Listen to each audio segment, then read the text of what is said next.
Dear students, welcome to Elite Cam. आज के इस वीडियो के अंदर हम लोग जेई मेंस 2025 22 जनवरी से 2 का पेपर केमिस्ट्री पेपर एनालाइज करने वाले हैं।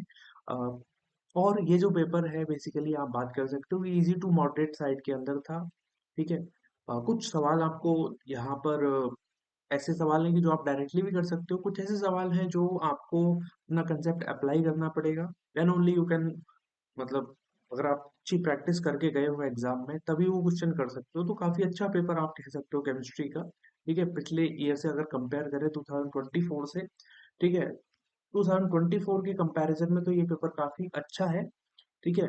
और जो 22 जनवरी शिफ्ट वन का पेपर है उससे भी कहीं ना कहीं ये काफी अच्छा पेपर है। वो तो बिल्कुल आप कह सकते हो कि अबाउट 30 मिनट अगर कोई बच्चा तैयार करके गया अच्छी तरीके से, मतलब अगर अच्छी तरीके से किसी बच्चे ने पढ़ी हुई है सारी चीजें केमिस्ट्री में, तो वो 15 से 20 मिनट के अंदर केमिस्ट्री का पेपर सॉल्व कर सकता है। 22 जनवरी शिफ्ट वन का जो पेपर। ठीक है, बट इसके इस पेपर की बात करोगे तो आप, ये काफी अच्छा पेपर है। ठीक है। तो यहाँ पे हम मेमोरी बेस्ड क्वेश्चन सॉल्व करेंगे और it is going to be a on spot. हम क्वेश्चन सॉल्व कर रहे होंगे। मैंने एक बार सवाल देख लिए किस टाइप के सवाल हैं। ठीक है। सॉल्व मैं आपके साथ ही करने वाला हूँ, तो पेन कॉपी आप निकाल लीजिए, साथ में हम लोग सॉल्व करेंगे। और मैं ये भी बताने की कोशिश करूंगा कि एग्जामिनर जब ये क्वेश्चन बना रहा होगा उसके माइंड में क्या बातें चलती है, क्या वो आपसे चाहता है, किस तरीके से आप अप्रोच करो सवाल को। ठीक है। और क्या हमारी स्ट्रैटेजी होनी चाहिए सवाल सॉल्व करने के लिए, क्या ट्रिक्स एंड टिप्स हो सकती हैं। ठीक है। क्या हम लोग, मतलब बेसिकली क्वेश्चन जब सॉल्व करेंगे तो उसमें अपन बहुत सारी चीजें कहीं ना कहीं, क्योंकि क्वेश्चन सॉल्व करने का मेन यहाँ पे मोटिव यही है कि आप ये समझो कि सवाल सॉल्व करने कैसे हैं। ठीक है। ये जो एग्जाम हो तो चुका है। अब आप हो सकते हो कि आप ये पर्टिकुलर से एग्जाम के अंदर बैठे थे। ठीक है, तो अपना आंसर आप मैच कर सकते हो। ठीक है, हो सकता है आप उस एग्जाम के अंदर नहीं बैठे, आगे एग्जाम दोगे कोई सा अप्रैल जो अटेम्प्ट है या फिर अगला 2026 का जो अटेम्प्ट है।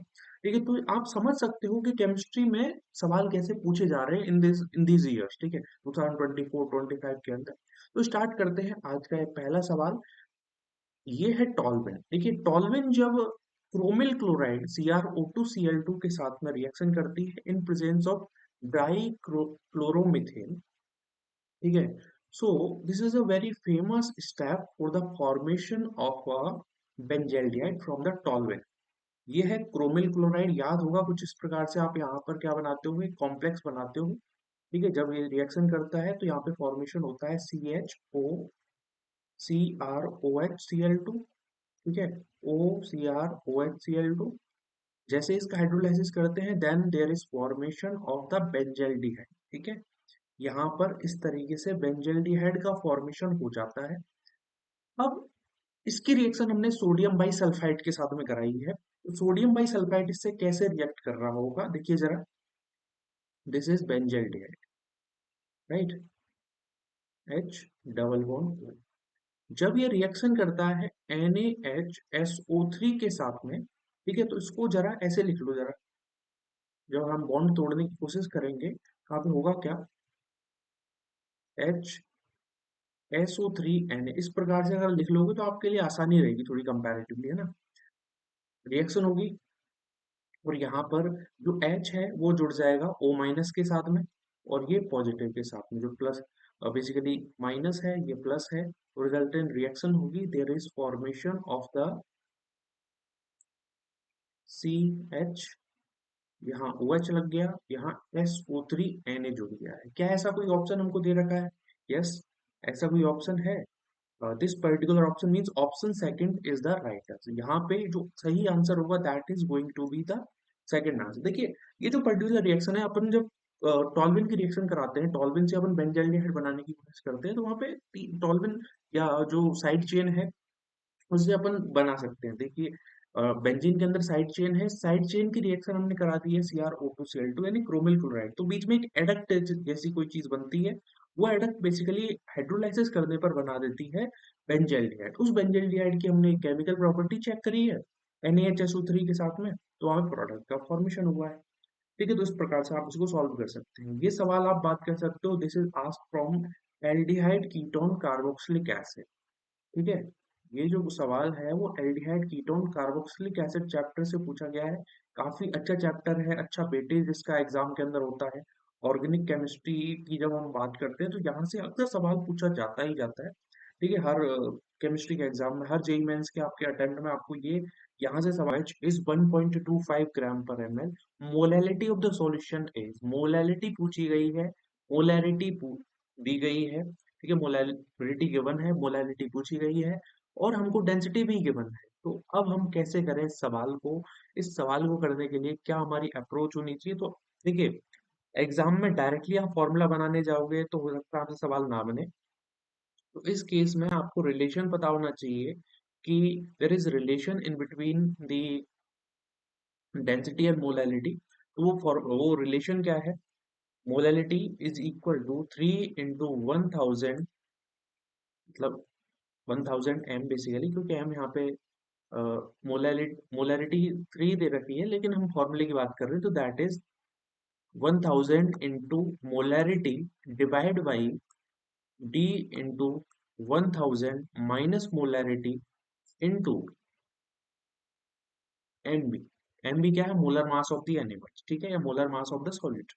तो हम फॉर्मूला हमें पुट करेंगे, फॉर्मूले में वैल्यूज पुट करेंगे। So this will be 3000 divide by density कितनी है? डेंसिटी यहाँ पे हो चुकी है 1250, माइनस मोलैरिटी कितनी है? 3 इंटू 40।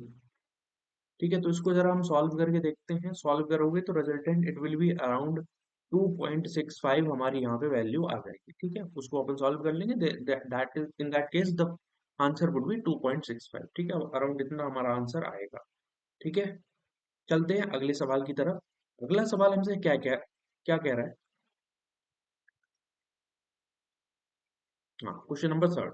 तो this particular question is asked from coordination chemistry, और इससे कोऑर्डिनेशन कंपाउंड से पूछा गया। ये सवाल आप कह सकते हो कि ये सिंपल, आप सम बेसिक कंसेप्ट या फिर some basic concept of chemistry या फिर मोल कंसेप्ट से पूछा गया है। यहाँ से सवाल पूछा गया है। अगला सवाल, this is asked from coordination compound chapter. आपको सीएफएससी के इंक्रीजिंग ऑर्डर या डिक्रीजिंग ऑर्डर में आपको अरेंज करना है कंपाउंड्स को।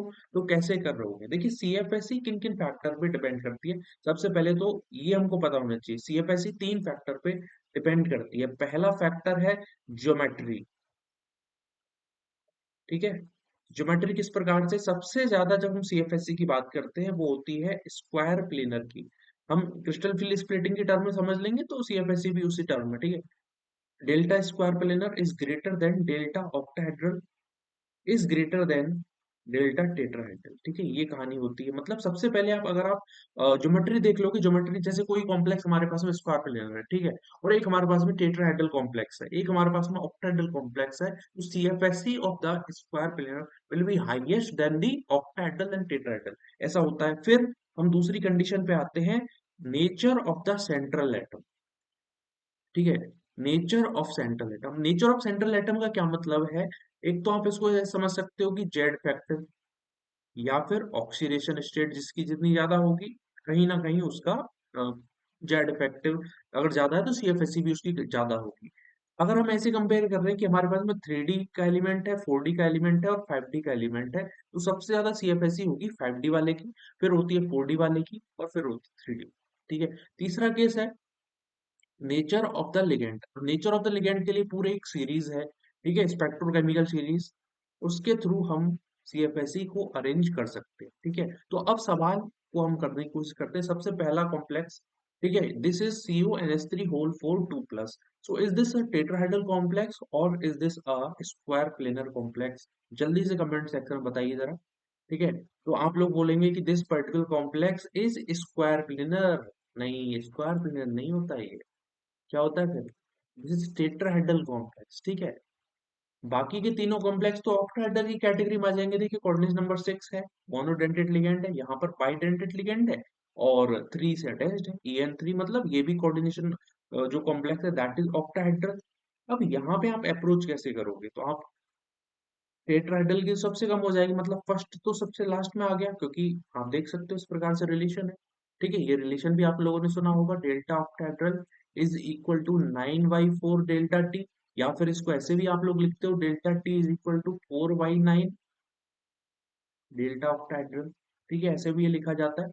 ठीक है, अब आपको ये पता है, दूसरी कंडीशन आएगी nature of the central atom. Central atom हमारे पास में है जेड इफेक्टिव के बेसिस पे आप अरेंज कर सकते हो। जेड इफेक्टिव आप 3+ है, यहाँ पे 3+ है, तो अब इन दोनों में भी रेस कहाँ पे चढ़ जाएगी, स्पेक्ट्रोकेमिकल सीरीज के according. En has more field strength than compares to NH3। इसका मतलब सबसे ज्यादा होगा 4 का, फिर होगा हमारा सेकंड का, और फिर हमारा हो जाएगा थर्ड का, और फिर हमारा लास्ट में फर्स्ट का। तो ऐसा कोई ऑप्शन हमारे पास में है, fourth, second, third and first. इसका मतलब option 1 is the right answer.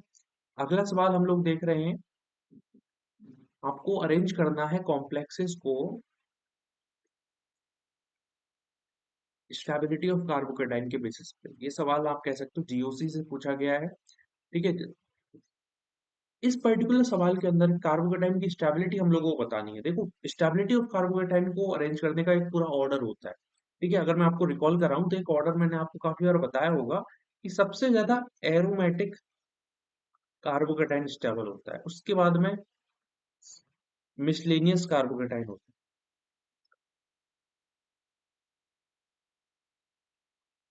फिर होता है सब्स्टिट्यूटेड कार्बोकेटाइन। ठीक है, फिर हम लगाते हैं, अगर इन तीनों में से कोई चीज नहीं है तो resonance, hyper conjugation, inductive effect, फिर लगता है परसेंटेज कैरेक्टर, और फिर हम लगाते हैं एंटी एरोमेटिक। एरोमेटिक सबसे ज्यादा स्टेबल है और एंटी एरोमेटिक कार्बोकेटाइन सबसे कम स्टेबल होता है। ठीक है, अब अगर मैं थोड़ा सा आपको चीजें बताऊं, मिसलेनियस कार्बोकेटाइन का एक एग्जांपल है, that is this particular complex, this particular carbocation is known as miscellaneous carbocation. Aromatic के भी कुछ एग्जांपल आपको याद आ रहे होंगे, this particular complex is considered as aromatic. ठीक है, ट्रोपाइलियम कार्बोकेटाइन, 7 मेंबर्ड हमारे पास में रिंग अपन को बनानी है, उसमें हम 3 पाई बॉन्ड लगाएंगे और पॉजिटिव चार्ज लगाएंगे 7th कार्बन पे, तो this is tropylium carbocation. These are considered as aromatic. ठीक है, और ये सब्स्टिट्यूटेड कार्बोकेटाइन की जब हम बात करते हैं, कार्बोकेटाइन है, उसके बगल में कोई नाइट्रोजन लगा हुआ है, ठीक है, या फिर ऑक्सीजन लगा हुआ है, तो because of the back bonding आप लोग कह सकते हो, या फिर जनरली मैं कहता हूँ कि बेसिकली यहाँ पे एक रेजोनेटिक स्ट्रक्चर इसकी और बन जाती है, because of that basically the complex become more stable. ठीक है, तो ऐसा अपन को देखने को मिलता है। अब ये तो बेसिक जो कंसेप्ट है वो मैंने आपको बताया, अब हम सवाल की तरफ आते हैं। सवाल हमसे क्या कह रहा है, देखिए ये हमारे पास में कार्बोकेटाइंस है, बेसिक स्ट्रक्चर सब में सेम है, मतलब इस प्रकार की बेसिक स्ट्रक्चर आपको दिख रही होगी यहाँ पे, CH2 पॉजिटिव ये स्ट्रक्चर। अब इसमें लगे हुए हैं सब्स्टिट्यूएंट, ये सब्स्टिट्यूएंट है OCH3, मतलब इसका क्या लगेगा, प्लस R लगेगा, इसका क्या लगेगा, प्लस I लगेगा, इसका वही कॉम्प्लेक्स है बट प्लस R लग रहा है। ठीक है, यहाँ पे इसका प्लस I लग रहा है। अब मुझे बताने की जरूरत है क्या कि कौन सा कॉम्प्लेक्स सबसे ज्यादा स्टेबल होगा, कौन सा सबसे कम स्टेबल होगा। ये प्लस R लग रहा है, प्लस R लग रहा है, लेकिन प्लस R की डिस्टेंस में आप बात करो, ठीक है, तो ठीक है, OCH2 है यहाँ पे, OCH3 है यहाँ पे, OCH3 है यहाँ पे, प्लस R है यहाँ पे, प्लस R है। ठीक है, तो यहाँ पे अपन क्या कंसेप्ट लगाएंगे, प्लस आई प्लस। ठीक है, तो ये तो थर्ड पे आएगा, और ये फोर्थ, सॉरी ये डी जो है वो थर्ड पे आएगा, और ये बी जो है वो लास्ट में आ गया है। तो ऐसा कोई ऑप्शन हम उसके अकॉर्डिंग हम देखिए, ये ऑप्शन कट कर सकते हैं, ये ऑप्शन कट कर सकते हैं। अब इन्होंने बोला हुआ है सी इज ग्रेटर देन ए, इसने बोला हुआ है ए इज ग्रेटर देन सी। ठीक है, तो बताइए जरा यहाँ पे कौन सा आंसर आपको लगता है कि कौन सा आंसर यहाँ पे आपका सही होगा, बताइए जरा। वीडियो को पॉज करो और सोचो जरा कि देखिए, इंडक्टिव फैक्ट की हम बात करते हैं ना, इंडक्टिव फैक्ट डिस्टेंस डिपेंडेंट नहीं होता है, sorry inductive fact is distance dependent, लेकिन जब हम बात करते हैं रेजोनेंस की, तो रेजोनेंस इज डिस्टेंस डिपेंडेंट और नॉट, बताइए। रेजोनेंस डिस्टेंस डिपेंडेंट होता है नहीं होता है, रेजोनेंस डिस्टेंस डिपेंडेंट नहीं होता है। वो बेसिकली आप बात करते हो कि रेजोनेंस नहीं है डिस्टेंस डिपेंडेंट। सिमिलरली हम हाइपर कंजुगेशन की बात कर सकते हैं। तो अब यहाँ पे आपको सोचना पड़ेगा कि ये जो बेसिकली वो है, और इनके बीच में कहीं ना कहीं स्टेरिक रिपल्शन वाला केस आप कह सकते हो, ठीक है, या फिर अपन कह सकते हैं प्लस एम या प्लस आर के अकॉर्डिंग ये जो पर्टिकुलर डिस्टेंस ज्यादा होनी चाहिए, बेसिकली है ना, पैरा वाला प्रोडक्ट मोर स्टेबल होता है, बिकॉज ऑफ सिमेट्री आप कह सकते हो, रिपल्शन का केस आप लगा सकते हो। ठीक है, because of that the A is greater than C वाला केस, मतलब ए सबसे ज्यादा स्टेबल है, फिर सी होगा, फिर उसके बाद में डी आएगा, उसके बाद में बी आएगा। ये पर्टिकुलर कंडीशन अगर आप फॉलो करवा रहे हो, मतलब दैट इज करेक्ट आंसर। ठीक है, ये सवाल कहाँ से पूछा गया था? जीओसी से पूछा गया था। अगला क्वेश्चन देखते हैं। डिस्प्रोपोर्शनेशन रिएक्शन यानी रेडॉक्स रिएक्शन से सवाल पूछा गया है। रेडॉक्स रिएक्शन जो चैप्टर है क्लास 11 के अंदर, वहां से ये सवाल पूछा गया है। अब आपको इस सवाल का देखिए कैसे अप्रोच करना है। सवाल डिस्प्रोपोर्शनेशन रिएक्शन पता है क्या होती है? एक ऐसी रिएक्शन जहां पे एक ही सब्सटेंस ऑक्सीडाइज होता है और रिड्यूस होता है। ठीक है, रेडॉक्स रिएक्शन क्या होती है? जिसके अंदर ऑक्सीडेशन भी होता है, रिडक्शन भी होता है। लेकिन disproportionation reaction is a type of redox reaction जहां पे एक ही सब्सटेंस का ऑक्सीडेशन होता है, एक ही सब्सटेंस का ऑक्सीडेशन होता है। देखिए, अब जब सवाल को अप्रोच करने की बात आएगी तो हम ये समझ सकते हैं कि एक पर्टिकुलर कोई भी ए बी टाइप का कॉम्प्लेक्स हम मैं ले लेता हूँ, ये ऑक्सीडाइज हो रहा है, रिड्यूस हो रहा है। ऑक्सीडाइज हो रहा है इसका मतलब ऑक्सीडेशन नंबर बढ़ाएगा। ठीक है, रिड्यूस हो रहा है मतलब ऑक्सीडेशन नंबर घटाएगा। तो हमको ऐसा कॉम्प्लेक्स चाहिए, ऐसा बेसिकली आयन चाहिए, ऐसा कोई भी स्पीशीज चाहिए जिसके अंदर जो प्रेजेंट एलिमेंट है वो ऑक्सीडेशन स्टेट अपनी घटा भी पाए और बढ़ा भी। ठीक है, तो अब आपको बताना है कौन सा नहीं कर पाएगा, मतलब वो अपनी मैक्सिमम ऑक्सीडेशन स्टेट में जाएगा। ठीक है, यहाँ पे जब आप क्लोरीन की ऑक्सीडेशन स्टेट देखोगे तो दैट इज +7। यहाँ पे इसकी बात करोगे तो ये क्या है? +3। ये हो गई हमारी ClO माइनस के अंदर अगर आप देखोगे तो वो क्या हो जाएगी? x-2 is equal to -1 is equal to plus. ठीक है, +1 हो गई, यहाँ पे हो गई +5। तो देखिए इन तीनों केसेस के नीचे वाले जितने भी केसेस है ना, इनमें दोनों ही केसेस पॉसिबल है। ये अपनी ऑक्सीडेशन स्टेट +7 तक लेके जा सकता है, फ्लोरीन है ना, और -1 की तरफ भी जा सकता है, मतलब घटा भी सकता है और बढ़ा भी सकता है। +1 में भी आप +3 जा सकते हो, +5 जा सकते हो, +7 जा सकते हो, और -1 की तरफ भी जा सकते हो। +5 में भी सिमिलर कंडीशन है, +7 की तरफ जा सकते हो और अपनी ऑक्सीडेशन स्टेट +3 कर सकते हो। ठीक है, +1 कर सकते हो या फिर -1 कर सकते हो, बट +7 में ऐसा नहीं हो सकता है। क्यों नहीं हो सकता है? तो वो उसका सिंपल सा रीजन है, इसका इलेक्ट्रॉनिक कॉन्फ़िगरेशन क्या होता है? Neon 10 3s2 3p5। Maximum oxidation state क्या है इसकी? +7। +7 से +8 तो कर नहीं सकता। ठीक है, +8 तो ये कर नहीं पाएगा, इसका मतलब यही हमारा आंसर हो जाए। ठीक है, समझ में आया? डाउट है कोई? नहीं? आगे बढ़ते हैं।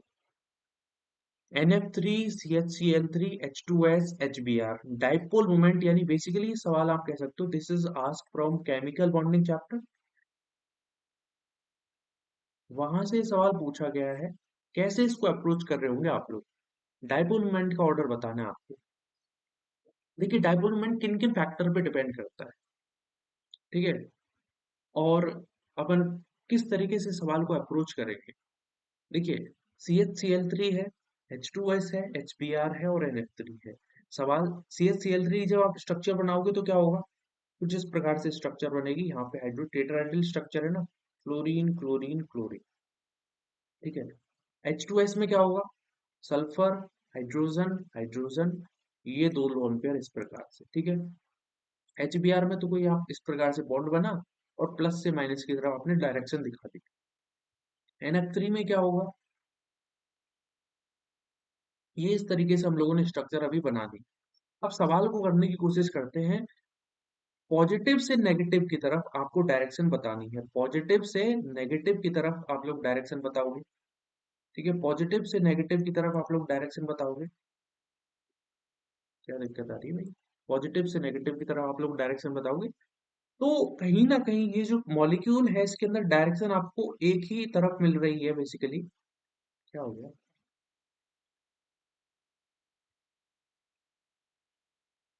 ठीक है, एक ही तरफ आप लोग डायरेक्शन देख सकते हो, मतलब दिस इज दी सबसे ज्यादा। पहले अपन मॉलिक्यूल बनाते हैं तो बेसिस पे जज कर लेंगे। ठीक है, यहाँ पे क्या होगा? ये डायरेक्शन होगी, ये डायरेक्शन होगी, ये डायरेक्शन, और फिर ये डायरेक्शन। इस प्रकार से आपको डायरेक्शन देखने को मिलेगी। NF3 के अंदर जब हम बात करेंगे तो वहां पे क्या होगा?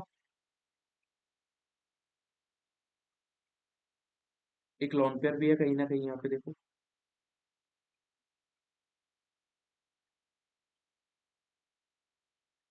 ठीक है, अब देखो जरा, मॉलिक्यूल हमने तीनों स्ट्रक्चर बना, चारों स्ट्रक्चर बना दी हैं, अब हम इनको एब्जॉर्ब मतलब ऑब्जर्वेशन करने की कोशिश करते हैं। इस मॉलिक्यूल का जो क्लोरोफॉर्म है, इसका डायपोल मोमेंट सबसे ज्यादा होगा। क्यों ज्यादा होगा, तो आप देख सकते हो सिंपली, इसमें डायपोल मोमेंट एक सिर्फ ऐसे आप नहीं कर रहे, जैसे इधर देखोगे ऐसे लोग करते हुए देख रहे हैं, ठीक है। और यानी जो क्लोरोफॉर्म है, जो कि सेकंड मॉलिक्यूल है, इसका डायपोल मोमेंट तो सबसे ज्यादा होगा। क्या दिक्कत आ रही है?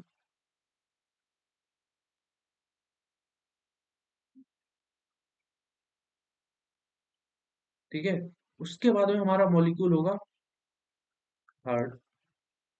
थर्ड के बाद में हमारा मॉलिक्यूल आ जाएगा ये वाला, क्योंकि इसमें तो कैंसिल आउट करता हुआ दिख रहा है।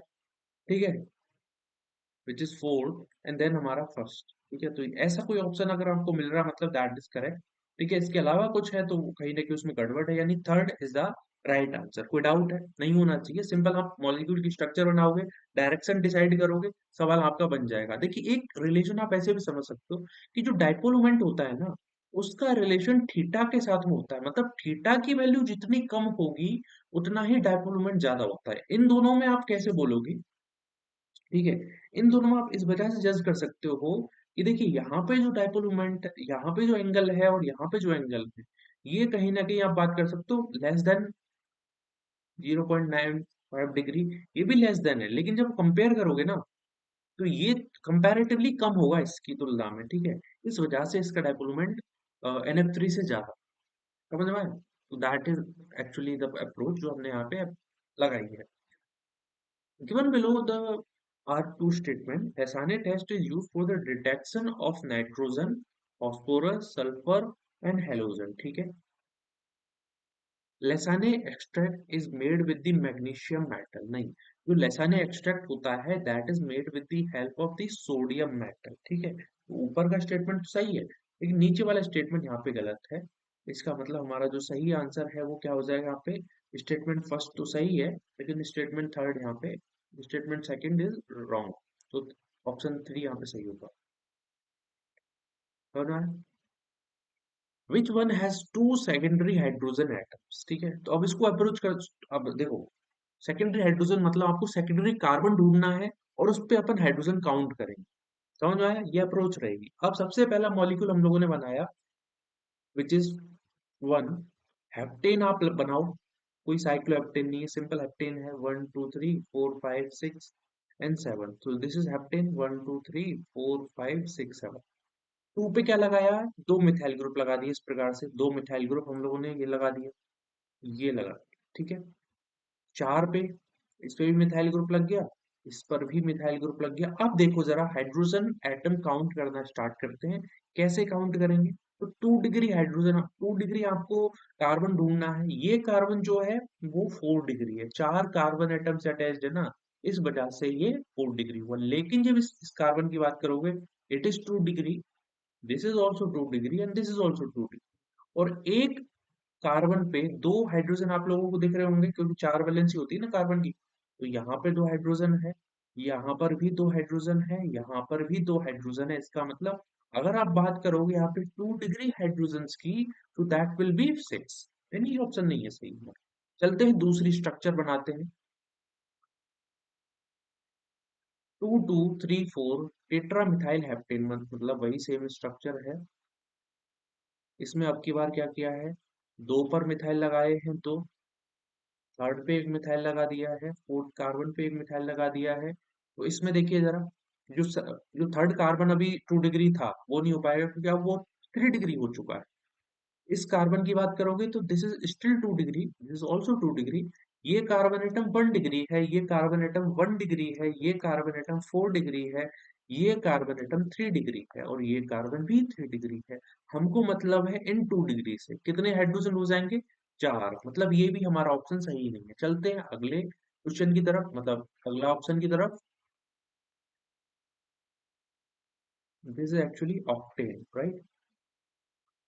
1 2 3 4 5 6 7, 1 2 3 4 5 6 7 8। ठीक है, टू पर मिथाइल लगा हुआ है, कितने लगे हुए हैं? 2 लगे हुए। मिथाइल इधर भी है, मिथाइल यहाँ पर भी है। बताइए जरा कितने हाइड्रोजन्स आपको 2 डिग्री वाले मिल रहे हैं? 2 हाइड्रोजन यहाँ पर है इस कार्बन पे, 2 हाइड्रोजन यहाँ पर है, 2 हाइड्रोजन यहाँ पर है, 2 हाइड्रोजन यहाँ पर। कितने हाइड्रोजन हो चुके हैं? 8 हो चुके। चलते हैं अगले molecule, 3 ethyl 2 di methyl pentane.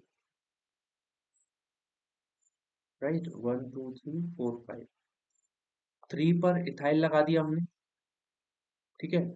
2 पर हमने एक मिथाइल इधर लगाया है, एक मिथाइल हम लोगों ने यहाँ लगा दिया है। तो जब आप डिग्री डिसाइड करोगे ना इस मॉलिक्यूल के अंदर, तो ये कार्बन 4 डिग्री है, ये कार्बन 1 डिग्री है, ये कार्बन 3 डिग्री है, लास्ट वाला कार्बन 1 डिग्री है, ये कार्बन 2 डिग्री है।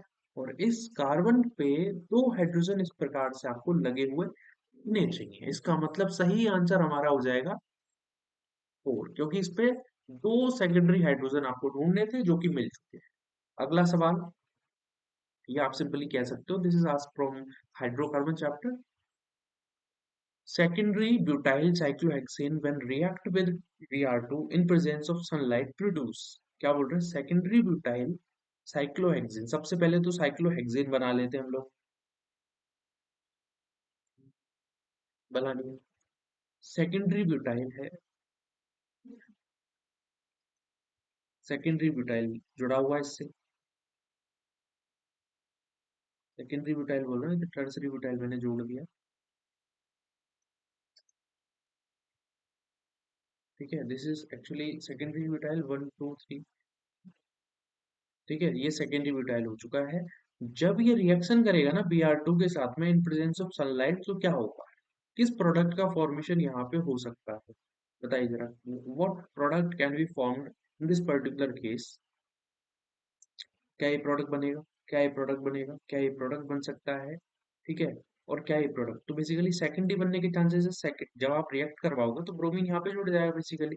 और इसको, इस स्ट्रक्चर को जब आप देखोगे तो इज दिस सेम स्ट्रक्चर, ठीक है। मतलब देखो, बहुत सारे प्रोडक्ट बनेंगे, उनमें से आपको फाइंड आउट करना है कि कौन सा हमारा आंसर हो सकता है, ठीक है।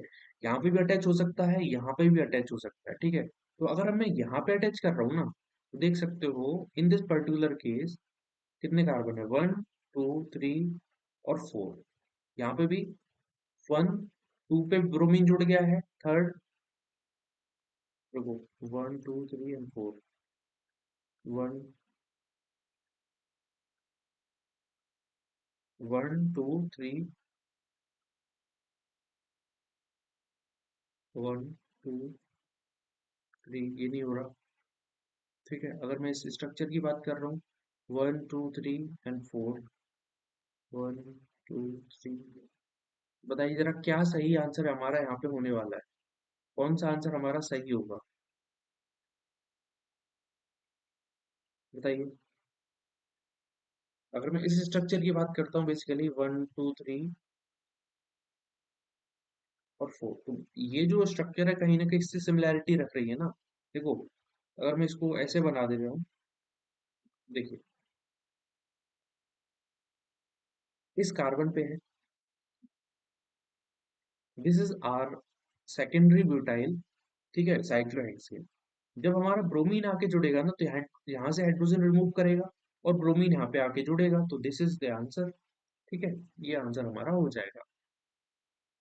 चलते हैं अगले क्वेश्चन की तरफ। हमसे सवाल क्या कहना चाह रहा है? 200 ml of 0.2 m solution of NaOH is mix with 400 ml of 0.5 m NaOH solution, तो मोलैरिटी ऑफ मिक्सचर क्या हो? देखिए, सवाल अगर आपको समझ में आया हो तो सवाल कुछ इस प्रकार से है। हमारे पास में ये बीकर है, हमारे पास में दूसरा बीकर है।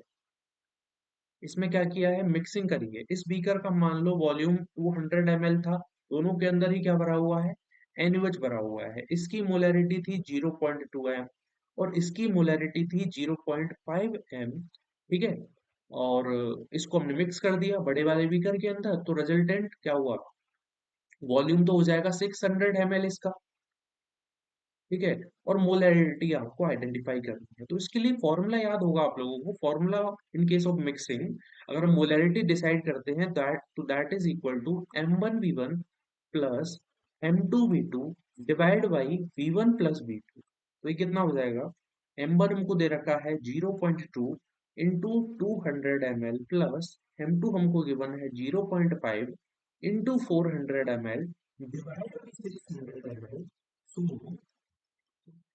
इसका मतलब क्या होगा, दो दूनी चार तो 40 प्लस जो 240 होगा plus divide by 600, so 240 divide by 600, पहले जीरो जीरो कैंसिल आउट हुआ, ठीक है, 24, 0.4 M. This is the molarity of the final solution, ठीक है, molarity of the final solution will become 0.4। ये भी आप सवाल बोल सकते हो कि सॉल्यूशन से भी इसको कंसिडर कर सकते हो, साथ ही साथ इस सवाल को आप कंसिडर कर सकते हैं from the mole concept chapter, क्योंकि कंसंट्रेशन टर्म दोनों ही चैप्टर से पूछा है कि ग्लिसरैल्डिहाइड की स्ट्रक्चर बतानी है, ऐसे बताओगे। देखिए ये सवाल जो है ना, बिल्कुल ऐसे सवाल आपको अ, इस पर्टिकुलर चीज जो चैप्टर है, इस पर्टिकुलर क्वेश्चन पेपर की बात कर रहे हैं, ठीक है, इस पर्टिकुलर क्वेश्चन पेपर में आपको डायरेक्ट सवाल हो सकता है मिल भी रहे हैं बहुत सारे, ठीक है, लेकिन ज्यादातर सवाल इस प्रकार से हैं कि आप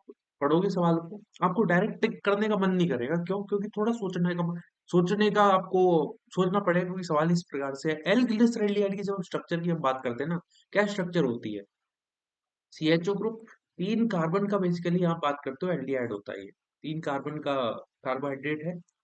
एल ग्लिसरॉल्डिहाइड की बात कर रहा हूं, मतलब ओ एच होगा लेफ्ट में, एच यहाँ पर, और लास्ट में होगा सी एच टू एच। अब मुझे बताओ कोई ऐसी स्ट्रक्चर दिख रही है जहां पे सी एच ओ ऊपर हो, सी एच टू एच नीचे हो और O H group left side में हो, तो वो एल ग्लिसरॉल्डिहाइड होता है।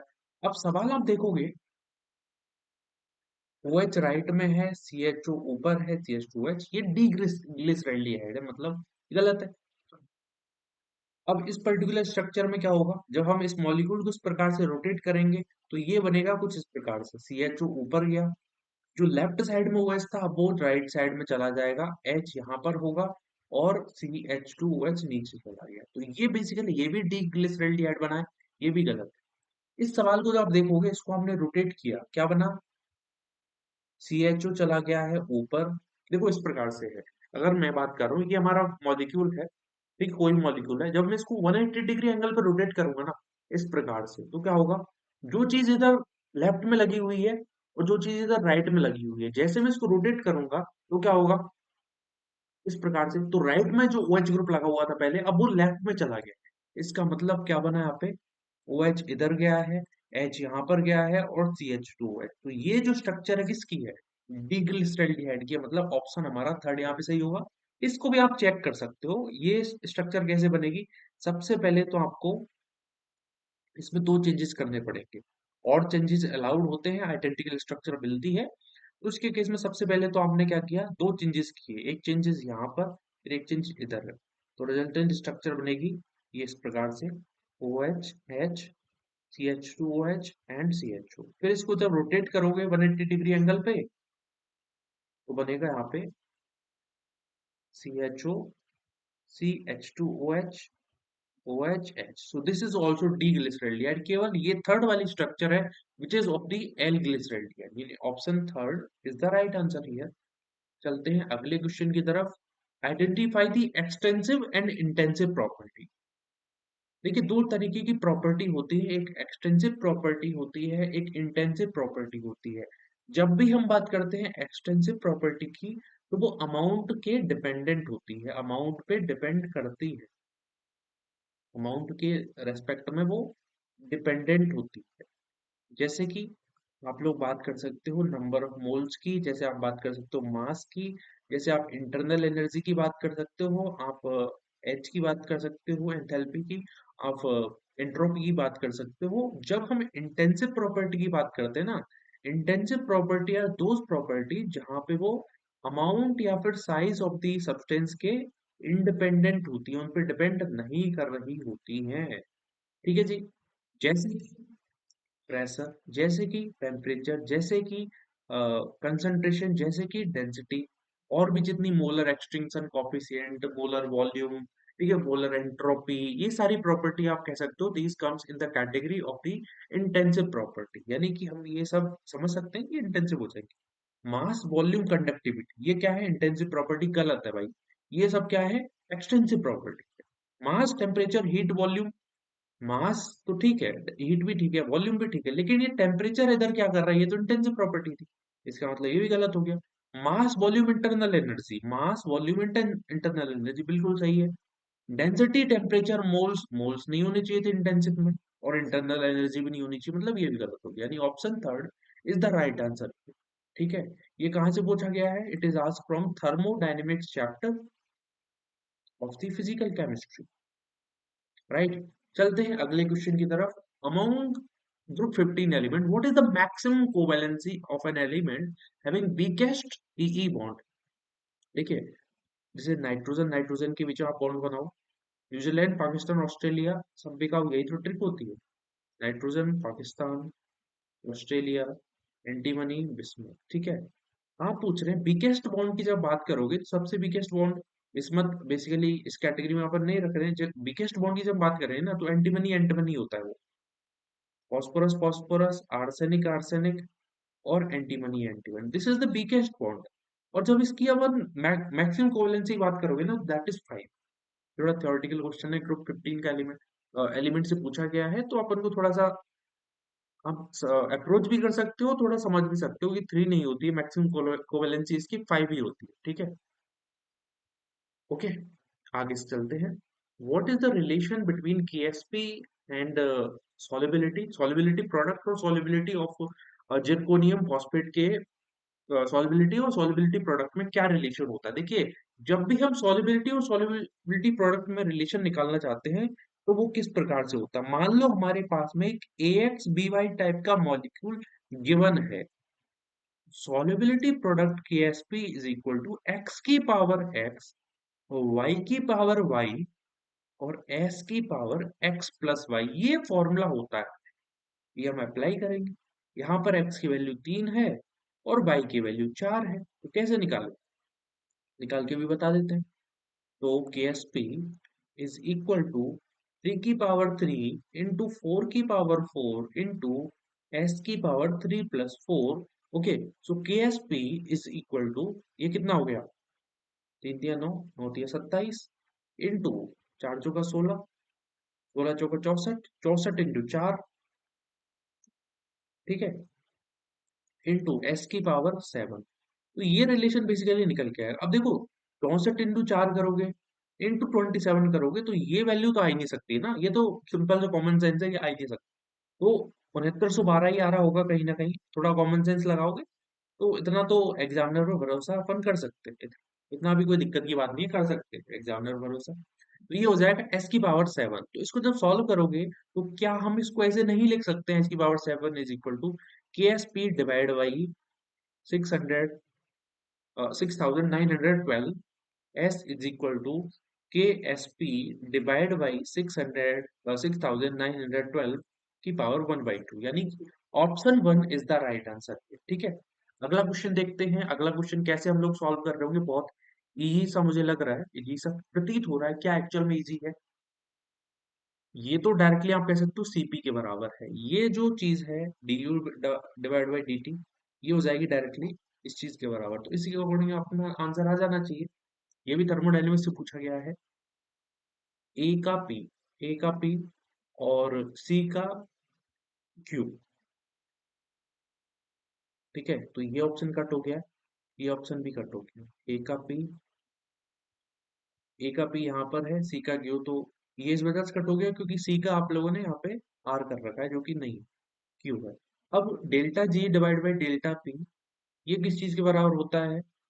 Delta G divide by delta P, ये किस चीज के बराबर होता है? तो delta G divide by delta T with respect to the, ये कहीं ना कि माइनस एस के बराबर होगा ना। हाँ, ठीक है, अगर मैं एंथैल्पी की वैल्यू जीरो लेके चले चले जाऊं, तो ये माइनस एस के बराबर हो जाएगा। ठीक है। क्या चीज? D R. तो ऑप्शन 1 यहाँ पे सही होना चाहिए। ठीक है। अगला सवाल, consider the following statement 1 and statement 2। During corrosion pure metal act as anode and impure metal act as cathode. नहीं, ऐसा नहीं होता है। ठीक है, किस प्रकार से होता है? ऑक्सीजन का बेसिकली जो जो इम्प्योर जो प्योर मेटल होती है वो एज ए एनोड काम करेगी या impure metal as a cathode काम करेगी।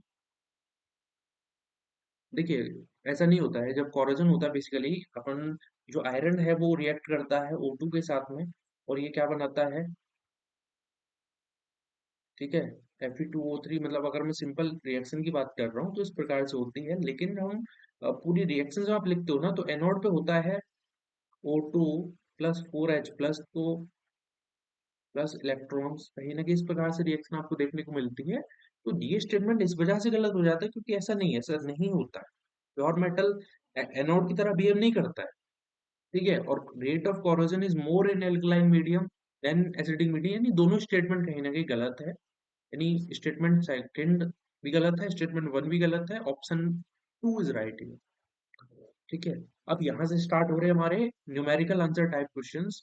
इन ruthenium and niobium, if ruthenium 4d electron are X and niobium के अंदर जो 4d इलेक्ट्रॉन है वो वाई है, then find the sum of X and Y. देखिए 4d के जो एलिमेंट है रूथेनियम और नाइबियम, अगर मैं आपको बताऊं 4d के एलिमेंट कौन कौन से होते हैं, yttrium, zirconium, niobium, molybdenum, technetium, ruthenium, rhodium, palladium, silver और कैडमियम। नाइबियम यहाँ पर दे रखा है और रूथेनियम हमको यहाँ पर दे रखा है। देखिए थोड़ा सा इसका डेविएशन देखने को मिलता है इलेक्ट्रॉनिक कॉन्फ़िगरेशन में, 3D की तुलना में।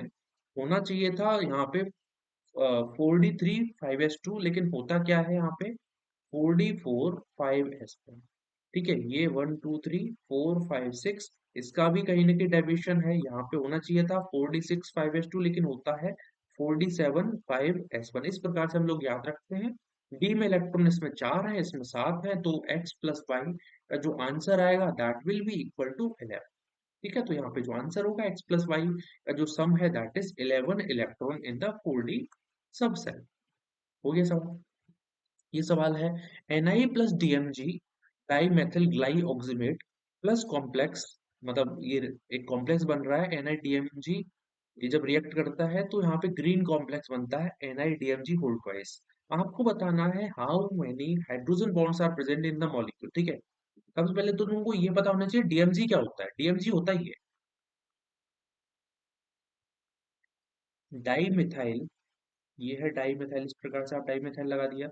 यहाँ O माइनस है, यहाँ पर OH, ये डीएमजी का एक कॉम्प्लेक्स। ठीक है, इस प्रकार से। लेकिन जब ये निकल के साथ में रिएक्शन करता है ना तो आपको लगेगा कि OH जो है और जो O माइनस है होता है बाइडेंटेड लिगेंड है, तो कौन बेसिकली इलेक्ट्रॉन देना चाहिए, क्या लगता है, OH या फिर ऑक्सीजन एटम देना चाहिए, लेकिन देता कौन है इलेक्ट्रॉन, नाइट्रोजन एटम देता है। ठीक है,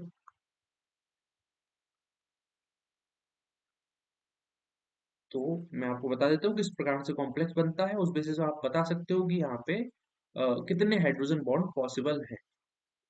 ठीक है, नाइट्रो इस प्रकार से कोऑर्डिनेशन बॉन्डिंग हो जाती है, इस प्रकार से कोऑर्डिनेशन बॉन्डिंग हो जाती है। अब हाइड्रोजन बॉन्डिंग कैसे पॉसिबल होती है, ये जो ऑक्सीजन एटम है डीएमजी का, ये दूसरे डीएमजी मॉलिक्यूल के हाइड्रोजन के साथ में इस प्रकार से बॉन्डिंग कर लेता है, हाइड्रोजन बॉन्डिंग। ये सिमिलर हाइड्रोजन बॉन्डिंग, तो there is true hydrogen bonding possible in case of NiDMG। ठीक है, अब सवाल कभी दूसरी शिफ्ट के अंदर या फिर दूसरे किसी एग्जाम के अंदर कैसे बन सकता है, वो सवाल इस प्रकार से पूछा जाएगा कि how many penta and hexa ring are possible in the complex when Na2 plus is reacting with two molecules of DMG। ठीक है, तो सिंपली एक पेंटा रिंग ये रही, एक पेंटा रिंग ये रही, तो दो तो इसके अंदर होती है पेंटा रिंग, ये तो मैंने आप लोगों को बता दिया। अब हेक्सा रिंग अगर आपसे पूछा जाए तो 1 2 3, ठीक है, 4 5 एंड 6। ठीक है, सिमिलरली यहाँ पे भी 6 मेंबर्ड है क्योंकि इनके बीच में भी तो एक बॉन्ड बन रहा है ना यार, OH में ऑक्सीजन और हाइड्रोजन के बीच में बॉन्ड नहीं है क्या, है। इसका मतलब 6 मेंबर्ड रिंग, यानी कि 2 हेक्सा रिंग 2 पेंटा रिंग, ऐसा पॉसिबल होता है। चलते हैं अगले क्वेश्चन की तरफ। अगला क्वेश्चन क्या है, RBr plus Mg reacting with dry ether A. ठीक है, हाउ मेनी RBr, मतलब एल्किल ब्रोमाइड में ले रहा हूँ, बेसिकली Mg के साथ में रिएक्शन कराएगी आइसोपेंटेन बनेगा, तो कितने अपन एल्किल ब्रोमाइड ले सकते हैं जिससे फाइनल ये प्रोडक्ट बन जाए। तो मैं तो भाई साहब 4 मेंबर्ड, कितने मेंबर्ड है, 1 2 3 4 एंड 5, ठीक है। एक तो मैं सिंपली ये ले सकता हूँ, इससे पॉसिबल हो सकता है। एक मैं क्या कर सकता हूँ,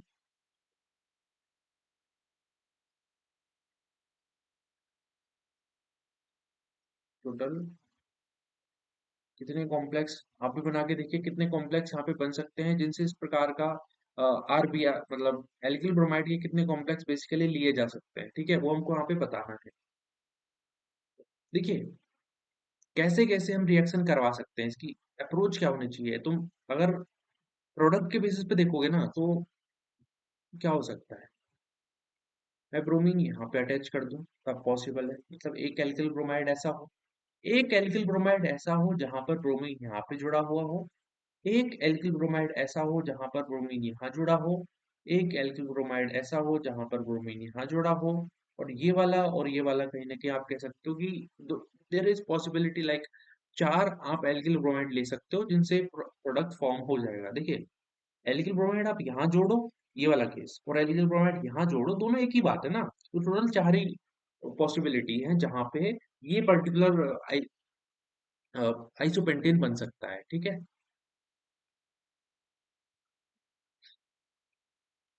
C6H6 मोनोब्रोमिनेशन किया, एक सिंगल प्रोडक्ट बना, ओके समझ में आ गया। जब हमने इसका 4 moles of H2 in presence of catalyst reaction कराई, कंप्लीटली हाइड्रोजनेटेड प्रोडक्ट बन रहा है। तो जो जिस डायरेक्शन में हम सोचने की कोशिश कर रहे थे कि बेंजीन है, देखो ये है हमारी बेंजीन। जब बेंजीन की आप रिएक्शन कराओगे ना हाइड्रोजन मॉलिक्यूल्स के साथ में, तो you will require 3 moles of H2 to completely hydrogenate benzene into the cyclohexane. लेकिन भाई साहब ने बम फोड़ दिया है। क्या बम फोड़ दिया है, तो उन्होंने बोला 4 मोल्स रिक्वायर्ड है। तो अब इस सवाल को करने का क्या अप्रोच होना चाहिए, तो अगर आप लोगों ने डिग्री ऑफ अनसैचुरेशन का कंसेप्ट कभी पढ़ा हो जिंदगी में, तो उसके बेसिस पे हम number of rings, number of double bonds count कर सकते हैं, और फिर हम बता सकते हैं कि ये जो पर्टिकुलर कॉम्प्लेक्स है उसके अंदर कितने पाई इलेक्ट्रॉन प्रेजेंट है, क्योंकि भाई तो पूछ रहा है। तो डिग्री ऑफ अनसैचुरेशन का फॉर्मूला क्या होता है, याद करो, 2C+2 - ठीक है, डिवाइड बाई 2। अगर हम हाइड्रोकार्बन की बात कर रहे हैं तो क्या हो जाएगा, 12+2 - 6 divide by 2 is equal to 14 - 6 divide by 2 is equal to 4।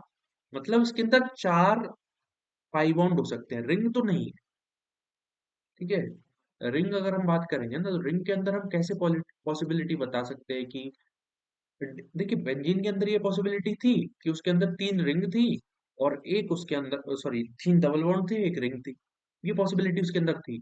लेकिन बेंजीन तो हमारा आंसर है नहीं, क्योंकि एक बॉम्ब यहाँ पे फूट गया है, ये वाला।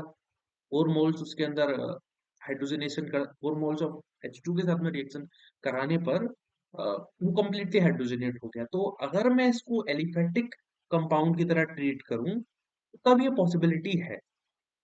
मतलब मैं ये कर सकता हूँ कि मैं 6 मेंबर्ड एक हाइड्रोकार्बन बनाऊं, एलिफेटिक वाला, और उसके बीच में मैं बॉन्ड लगाना स्टार्ट करूं, कि या तो ये पॉसिबिलिटी आप कर लो, ठीक है, ये वाली, ये हो सकती है, या फिर आप मतलब किसी भी प्रकार से आप बनाओगे ना, तो टोटल आप 4 डबल, मतलब इसके अंदर बेसिकली आप कितने पाई इलेक्ट्रॉन लगा सकते हो, 4 डबल बॉन्ड बना सकते हो, ठीक है। कितने बॉन्ड, ये कितने कार्बन एटम हो गए, ये वाले, दो, दो, 3 डबल बॉन्ड, और एक पे अपन ऐसा कर ले, तो कितनी भी आप स्ट्रक्चर बना लो, उनके अंदर टोटल 4 पाई बॉन्ड होंगे, मतलब total 8 electron, 8 pi electron possible आप करवा सकते हो, यानी 8 pi electron will be the answer. I think यही हमारा लास्ट क्वेश्चन था क्या, this was the last question right, या फिर हाँ ये भी बचा हुआ है, इसके बाद में यही लास्ट है, ठीक है। Calculate the radius of first excited state of He positive ion. क्या पूछा जा रहा है, आपको first excited state of He plus ये रेडियस बतानी है। रेडियस कैलकुलेट करने का क्या फॉर्मूला है, n² बाई जेड इंटू 0.529। अब फर्स्ट एक्साइटेड स्टेट का मतलब n बराबर 1 है, 1 नहीं है, n बराबर 2 है, यानी 2 का square divide by 2 into 0.529 is equal to 4y2 into 0.529. It means it will be equals to 2 into 0.529. इसको जब आप मल्टीप्लाई करोगे तो दिस विल बी अप्रोक्सीमेटली 1, ये 1 एंगिस्ट्रम के बराबर लगभग आएगा हमारा आंसर। ठीक है, क्योंकि न्यूमेरिकल आंसर टाइप के अंदर आपको इंटीजर्स में वैल्यू बतानी होती है। ठीक है, तो अब अगर हम बात करते हैं कि 1 पॉइंट समथिंग आप लिख सकते हो, that will be also correct. ठीक है, 1 के आसपास अगर आप लिखते हो तो that will also be correct. ठीक है, so this was about the JEE main 2022 25 22 January shift 2 का हमने पेपर एनालाइज किया है। अगर आपको लगता है कि सर ये पर्टिकुलर क्वेश्चन आपने इस पर्टिकुलर वीडियो में इंक्लूड नहीं करा है, ठीक है, इसका क्या आंसर होना चाहिए, या फिर आपका कोई भी डाउट होता है, आप कमेंट सेक्शन प्लीज पूछिए। चैनल को प्लीज सब्सक्राइब करिए, ठीक है, ताकि हम और भी आपके लिए वीडियोस लाएं। ठीक है, और आपका कोई सजेशन हो तो प्लीज कमेंट सेक्शन में बताइए। सो दिस वाज गौरव सवाल। Thank you very much.